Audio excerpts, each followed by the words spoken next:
அட்டகாசமான சுவையில் 4 விதமான குருமா ரெசிபி தாங்க பார்க்க போகிறோம். சப்பாத்தி, இட்லி, தோசைக்கெலாம் அவ்வளோ ருசியாக இருக்கும். உங்கள் எல்லாருக்குமே இது ரொம்பவே பிடிக்கும். மிஸ் பண்ணாமல் அதை ட்ரை பண்ணி பாருங்கள். முதல்ல குடமிளகாய் மசாலா பார்க்கலாம். இது செய்கிறது ரொம்பவே சுலபங்க. சப்பாத்திக்கு ரொம்ப நல்லாயிருக்கும். எப்படி செய்கிறதுன்னு பார்க்கலாம். முதல்ல மிக்சர் ஜாரில் 1 டீஸ்பூன் அளவுக்கு பொட்டுக்கடலை சேர்த்துக்கோங்க. 5-6 முந்திரி சேர்த்துட்டு கொஞ்சமாக கல்பாசி, 1/2 ஸ்பூன் அளவுக்கு கசகசா சேர்த்துக்கலாம். 2 பச்சை மிளகாவை கட் பண்ணி சேர்த்துக்கோங்க. இது கூடவே கொஞ்சமாக புதினா, கொஞ்சம் கொத்தமல்லி சேர்த்துட்டு ஒரு 1/4 கப் அளவுக்கு தண்ணி சேர்த்து நல்லா ஃபைன் பேஸ்ட்டாக அரைச்சி எடுத்து வச்சுக்கோங்க. இப்போ அடுத்ததாக கடாயில் 2 டேபிள் ஸ்பூன் அளவுக்கு எண்ணெய் சேர்த்துக்கோங்க. எண்ணெய் காஞ்சதும் 1/2 டீஸ்பூன் அளவுக்கு சோம்பு சேர்த்துக்கலாம். இது கூடவே 2 பெரிய சைஸ் வெங்காயத்தை இது போல் நீளமாக நறுக்கிட்டு சேர்த்துக்கோங்க. சேர்த்துட்டு வெங்காயம் நல்லா வதங்கி வரட்டுங்க. நல்லா வதக்கி விட்டுக்கலாம். அடுத்ததாக தேவையான அளவுக்கு உப்பு சேர்த்துக்கோங்க. நான் 3/4 டீஸ்பூன் அளவுக்கு சேர்த்துருக்கேன். உங்களுக்கு தேவையான அளவுக்கு உப்பு சேர்த்து நல்லா கலந்து விட்டுக்கோங்க. இது கூடவே ஒரு பெரிய சைஸ் குடமிளகாயை இது போல் நான் நீளமாக நறுக்கி சேர்த்துருக்கேங்க. உங்களுக்கு சின்ன சின்னதாக கட் பண்ணி சேர்த்துக்கணுன்னா சேர்த்துக்கலாம். சேர்த்துட்டு நல்லா கலந்து விடுங்க. ஒரு 2-3 நிமிஷத்துக்கு நல்லா வதக்கி விட்டுக்கலாம்.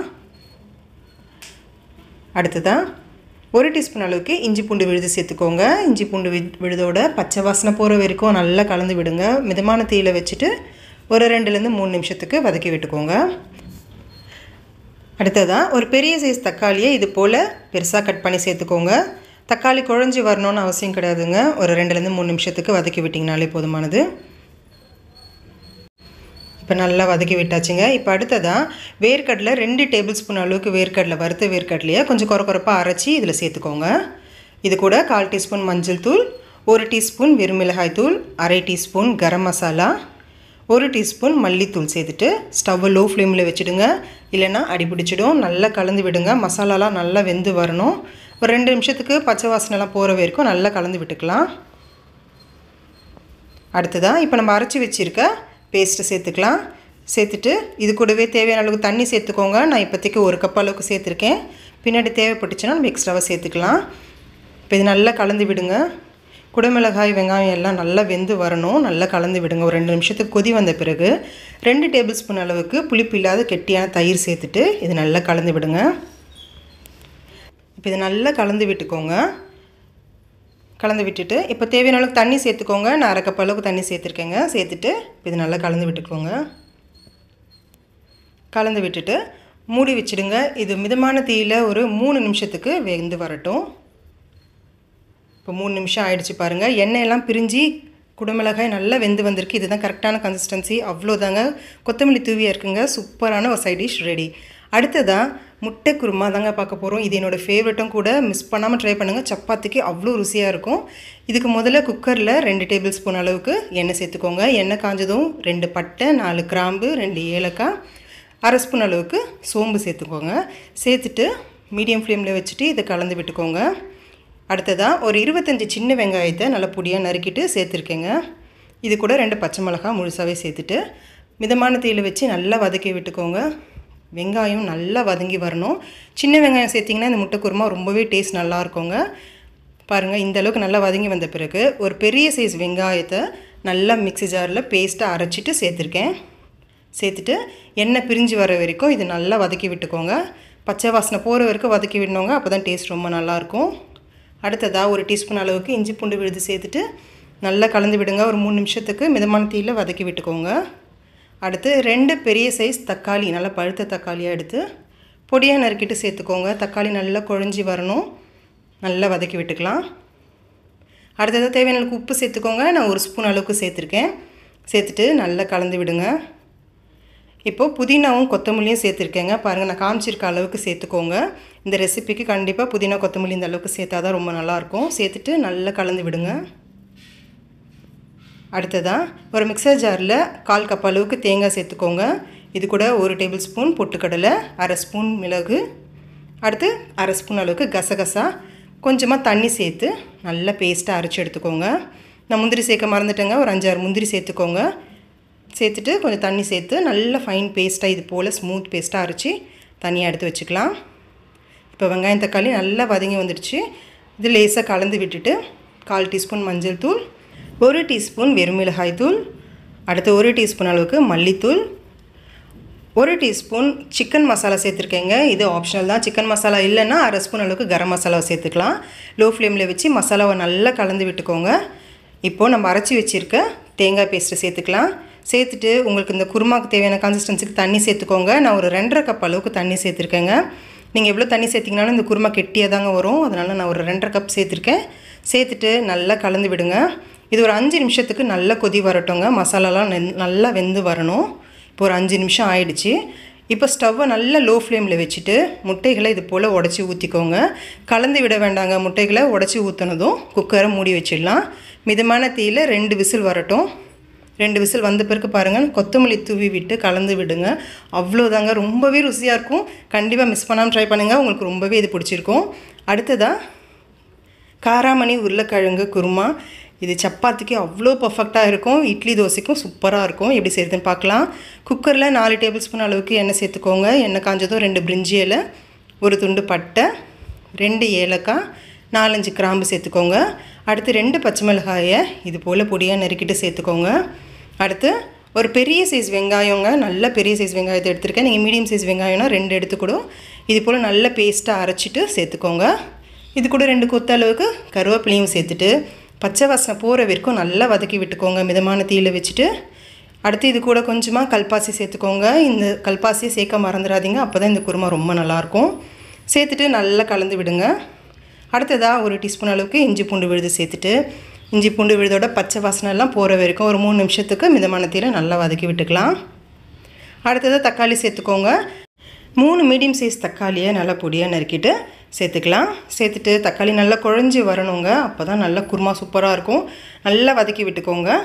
அடுத்து தேவையான அளவு உப்பு சேர்த்துக்கோங்க. 1 ஸ்பூன் அளவுக்கு சேர்த்துருக்கேன். 1/4 டீஸ்பூன் மஞ்சள் தூளையும் சேர்த்துட்டு இப்போ வதக்கி விட்டிங்கன்னா சீக்கிரமாகவே தக்காளி நல்லா குழஞ்சி வந்துடும்.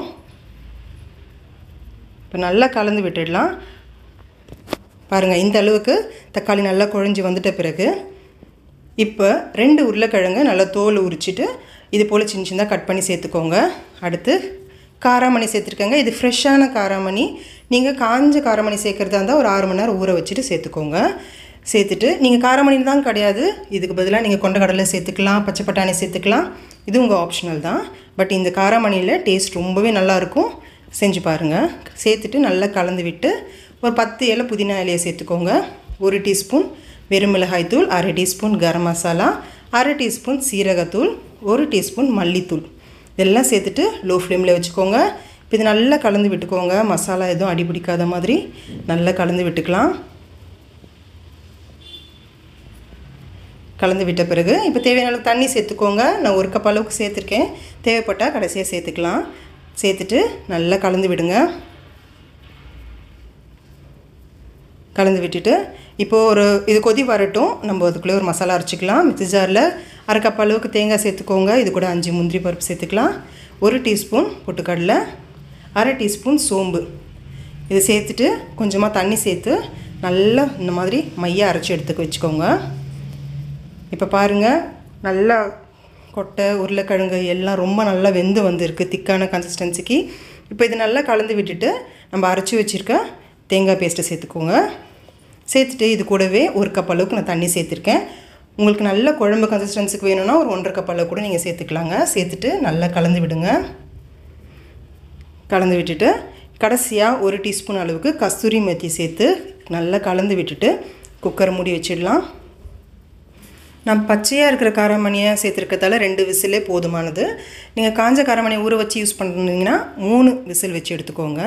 இப்போ விசில் வந்ததும் எடுத்துட்டு பாருங்கள். ப்ரெஷர் இறங்கின பிறகு எவ்வளோ திக்காக ஒரு க்ரீமியான கன்சிஸ்டன்சியில் குருமா இருக்கும். பொடியாக இருக்கிற கொத்தமல்லி தூவிட்டு சப்பாத்திக்கு, பரோட்டா, தோசைக்கெலாம் அவ்வளோ ருசியாக இருக்கும். மிஸ் பண்ணிடாதீங்க. கண்டிப்பாக அது உங்களுக்கு பிடிக்கும்னு நினைக்கிறேன். ட்ரை பண்ணி பாருங்கள். அடுத்ததாக இட்லி, தோசை, சப்பாத்தி எல்லாத்துக்குமே அட்டகாசமான சுவையில் ஒரு காலிஃப்ளவர் குருமா எப்படி செய்கிறதுன்னு பார்க்கலாமா. கடாயில் 3 டீஸ்பூன் அளவுக்கு எண்ணெய் சேர்த்துக்கோங்க. எண்ணெய் காஞ்சதும் ஒரு 10 சின்ன வெங்காயத்தை சேர்த்துக்கோங்க.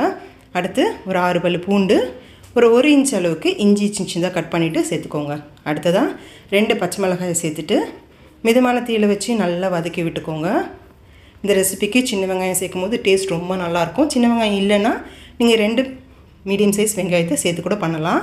அடுத்ததாக ஒரு பெரிய சைஸ் வெங்காயத்தை இது பண்ணி நீளமாக நறுக்கி சேர்த்துக்கோங்க. இது கூட 1 டீஸ்பூன் சோம்பு, 1 டீஸ்பூன் கசகசா, ஒரு 5 முந்திரி பருப்பு சேர்த்துட்டு நல்லா கலந்து விட்டுக்கோங்க. ஒரு நிமிஷத்துக்கு இது நீங்கள் வதக்கி விட்டிங்கனாலே போதுமானது.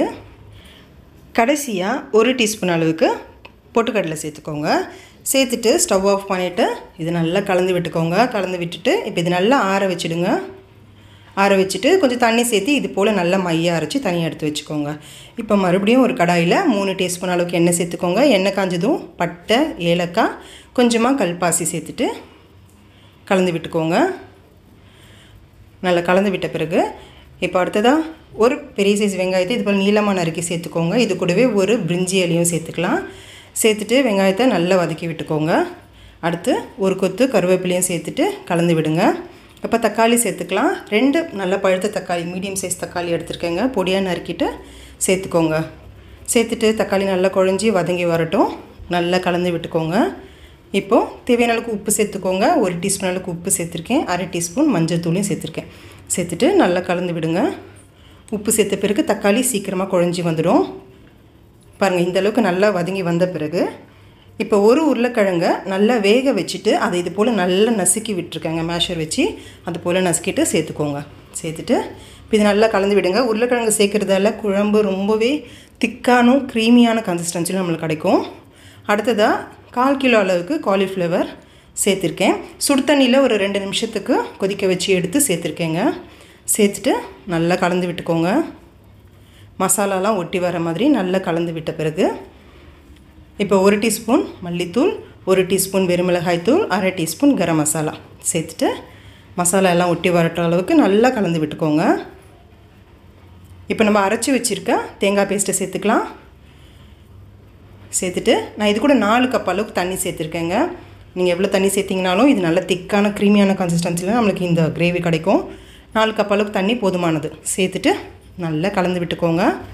4 கப்பு தண்ணி சேர்த்தும் நம்மளுக்கு திக்கான கன்சிஸ்டன்சி இருக்குது. இது வெந்து வந்த பிறகு இன்னமும் திக்காகும். அதனால் நான் இன்னொரு கப் எக்ஸ்ட்ராவாக சேர்த்துட்டு கலந்து விட்டுக்கிறேங்க. இது வெந்து வரும்போது நம்மளுக்கு சரியான பதத்துக்கு மாறிடும். மிதமான தீயில் ஒரு 10 நிமிஷத்துக்கு மூடி வச்சு வேக வைங்க. இடையில் கலந்து விட்டுட்டே இருங்க. பாருங்கள், 10 நிமிஷம் கழித்து சூப்பரான ஒரு காலிஃப்ளவர் குருமா ரெடி. இட்லி, தோசை, சப்பாத்தி எல்லாத்துக்கும் அவ்வளோ ருசியாக இருக்கும். பொடியான இருக்குன்னா கொத்தமல்லி தூவிட்டு இறக்குங்க. மிஸ் பண்ணாமல் அதை ட்ரை பண்ணி பார்த்துட்டு எப்படி இருந்துச்சுன்னு சொல்லுங்கள். உங்களுக்கு இந்த 4 குருமா ரெசிபியில் எந்த ரெசிபி ரொம்பவே பிடிச்சிருந்துச்சி, எது உங்களோட ஃபேவரட்னோ எனக்கு சொல்லுங்கள். வீடியோ பிடிச்சிருந்துச்சுன்னா லைக் பண்ணுங்கள். உங்கள் ஃப்ரெண்ட்ஸ் அண்ட் ஃபேமிலி கூட ஷேர் பண்ணிக்கோங்க. Thank you friends.